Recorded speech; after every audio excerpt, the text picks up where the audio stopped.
Cuando nos ponemos a pensar en un apocalipsis zombie, siempre viene a nuestra mente la interrogante de si nuestro país tiene lo suficiente para sobrevivir. En mi caso, en 2013, la película Guerra Mundial Z nos dijo lo que todos nos imaginábamos. La Ciudad de México ha sido declarada pérdida total. No fue hasta años más tarde cuando me regalaron el libro que supe el verdadero destino de mi amado país. Así que hoy traigo para ti ¿qué pasó con Latinoamérica en el universo de Guerra Mundial Z? Comencemos.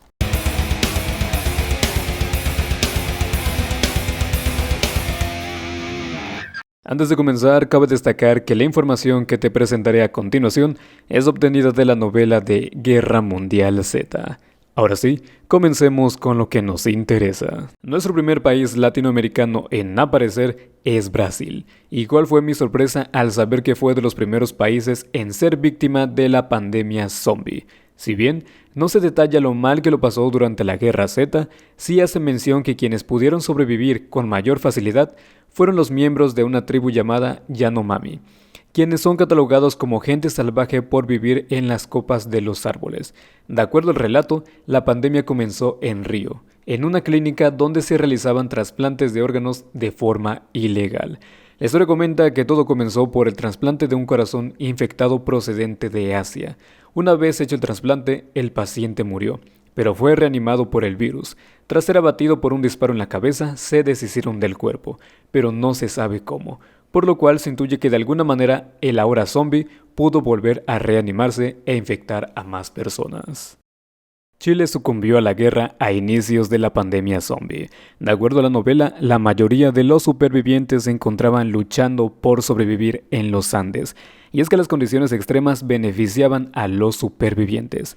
El libro narra la historia de cuando Santiago vuelve a ser la capital, por lo cual podría indicar que durante la Guerra Z, esta había caído. Sin embargo, logró recuperarse gracias a que Chile, junto con otros países europeos, se reunieron para compartir estrategias que garantizaran su supervivencia. Cuba ganó la guerra zombie. No solo eso, el peso cubano es la moneda con mayor valor en el mundo. De acuerdo al libro, una de las claves principales para que Cuba saliera victoriosa al gran pánico fue el hecho de que su población contara con un gran número de médicos, por lo cual, tan pronto hubo el primer caso, se logró descifrar la naturaleza del patógeno. Cuando la pandemia comenzó a hacer estragos, Cuba ya estaba lista para la guerra.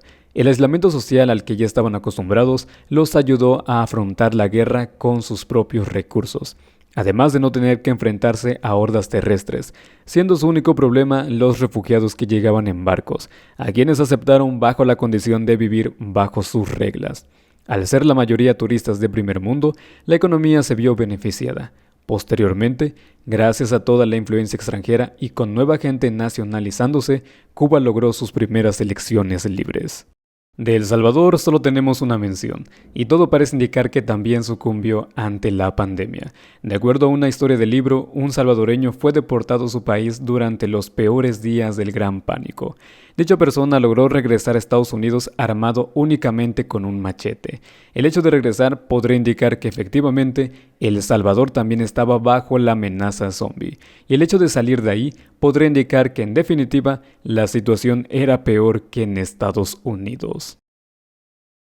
De México sí tenemos algunas menciones. Hay historias de refugiados que iban desde el sur de México al norte de Estados Unidos y Canadá en busca de refugio en lugares de climas fríos, porque allá la presencia de los zetas era menor debido al hielo. Sin embargo, se cuenta que muchos murieron porque no estaban acostumbrados a las bajas temperaturas.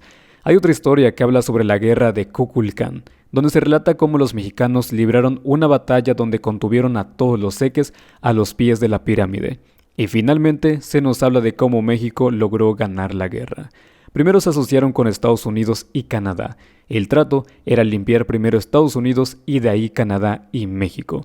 El relato menciona que para poder limpiar el territorio se formaban en grandes filas y lentamente iban recorriendo el terreno en busca de seques. Algo similar a cuando hay un accidente de avión y los bomberos van en filas en busca de sobrevivientes.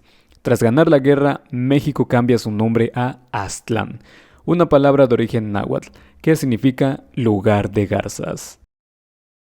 La única mención que se hace es para decir que allá se consigue el aceite balsámico para hacer la botella de cerveza de raíz, algo que después de la Guerra Z ya no se podía conseguir. Saquen sus propias conclusiones. Como te habrás dado cuenta, no existe información de todos los países que forman Latinoamérica, así que una disculpa si no apareció el país de donde eres. Si ese es el caso, te invito a que pongas en los comentarios cuál crees que fue el destino de tu país. Muchas gracias por haber llegado hasta aquí. Espero ahora puedas dormir sabiendo el destino hipotético que tuvo tu hogar en la Guerra Mundial Z. Habla RBKS. Hasta luego.